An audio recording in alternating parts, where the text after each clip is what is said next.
Hi hello నమస్తే welcome to our channel. నేను మీ చార్మి. ఇప్పటికే ఎప్పుడు చూసినా కూడా వైఎస్ఆర్సీపీ పార్టీ నుంచి ఎవరో ఒకరు బయటకు వచ్చేసారు, కొంతమంది రాజీనామా చేశారనే వార్తలు వినిపిస్తున్నాయి. ఇక కొద్ది రోజుల క్రితం అయితే కొన్ని రూమర్స్ కూడా వచ్చాయి. బాలినేని శ్రీనివాస్ ఆయన ఖచ్చితంగా పార్టీ నుంచి వెళ్లిపోతున్నారు అనే వార్తలు కూడా వినిపించాయి. ఇక ఆయనకైతే మంచి బంధుత్వం కూడా ఉంది వైఎస్ జగన్మోహన్ రెడ్డితోని.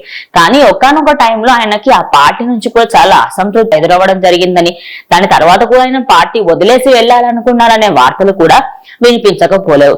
ఇక ఆయన మాత్రం కొద్ది రోజుల కిందట ఒక లేఖ కూడా రాశాడు. నేను పార్టీ నుంచి వీడిపోతున్నాను, నాకు వైఎస్ఆర్సీపీ పార్టీకి ఎలాంటి సంబంధం లేదని, నేను పార్టీకి అదేవిధంగా నా పోస్ట్ కి రాజీనామా చేస్తున్నాను అంటూ ఆయన అయితే చెప్పుకొచ్చారు. ఇక ఇప్పుడు ప్రజెంట్ ఆయన ఏ పార్టీలోకి వెళ్ళబోతున్నారు అనేది బిగ్గెస్ట్ డౌట్.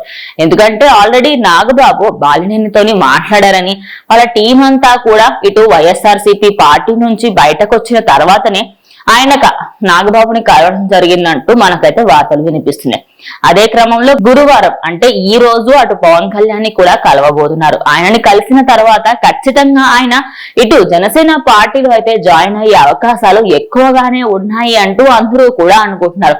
మరి టీడీపీ పార్టీలోకి వెళ్ళకపోవడానికి మెయిన్ రీజన్ ఏంటి అంటే ఏలూరులో సిట్టింగ్ ఎమ్మెల్యే ఉండడం. ఆయన ఉన్నారు కాబట్టి ఇటు జనసేన పార్టీలో జాయిన్ అయితే ఆయనకి కొంచెం ఎక్కువగా ఛాన్సెస్ ఉంటాయి అనే ఉద్దేశంతో మాత్రం ఆయన అటు జనసేన పార్టీలో జాయిన్ అయ్యే ఉద్దేశంతోనే ఉన్నారు అంటూ అటు పొలిటికల్ వర్గాలలో అదే విధంగా న్యూస్ లో కూడా వినిపిస్తున్న వార్తలు. మరి వెయిట్ చేసి చూడాలి నిజంగా ఆయన ఎలాంటి డిసిషన్ తీసుకుంటారు ఏంటి అనేది.